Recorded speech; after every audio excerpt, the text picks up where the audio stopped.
Orbital flight engaged. Hello, thank you for joining me for another Distant Worlds 2 video. I'm approaching base camp number 6, which concludes the first leg of stage 2. And this one has been a really interesting one for me because I've fulfilled a couple of my personal goals for this expedition. One of which was to put my name on an Earth-like world, which I don't believe I've managed to do yet because every Earth-like world I find has already got somebody else's name on it. And the other is to reach elite status in exploration.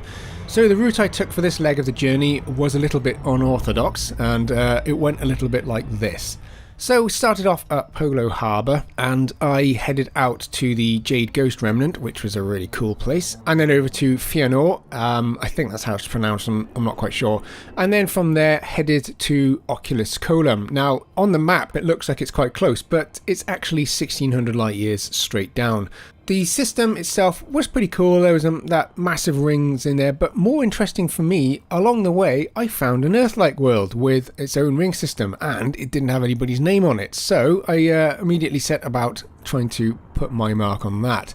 From Oculus Colum I went over to the Gardens of Shangri-La, and because this was kind of over in the wrong direction, if you like, from the actual main route, I decided to head back to Polo Harbour and cash in my exploration data in hope of getting my name on that system. Now, of course, that did happen, so one personal goal met, but at the same time as this, I managed to elite status as well, so the second personal goal I had has also been met, so I'm quite happy with that. Now, at this point, I decided as well I really wanted to stick the decals on my ship, because why not? I've worked for it, so unfortunately Polo Harbour doesn't have an outfitting, but the Vihara Gate in Kashyapa does, so I went there, which was another 2,500 light year odd journey, did the thing, and then headed over to the Gloaming, which was probably a pretty cool 4,000 light year journey, and from here on I pretty much followed the path, making my way to Phosphoron, then over to the Pink Flame Nebula, then over to Cloverfield Planetary Nebula, and then up to the 6th waypoint, which is where I am now.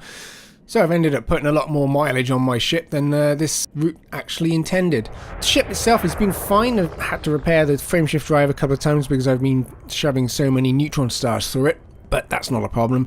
I don't think we're going to be encountering any more stations now because we're veered off of the Colonia Highway and we're now heading toward the core, so I don't believe that there's any more outposts out this way, so I'm going to have to be a little more careful with the ship, I think. But we'll see how that goes. Anyway, I've got a load of kind of B-roll stuff coming up, so please stay tuned for that, and thank you very much for watching.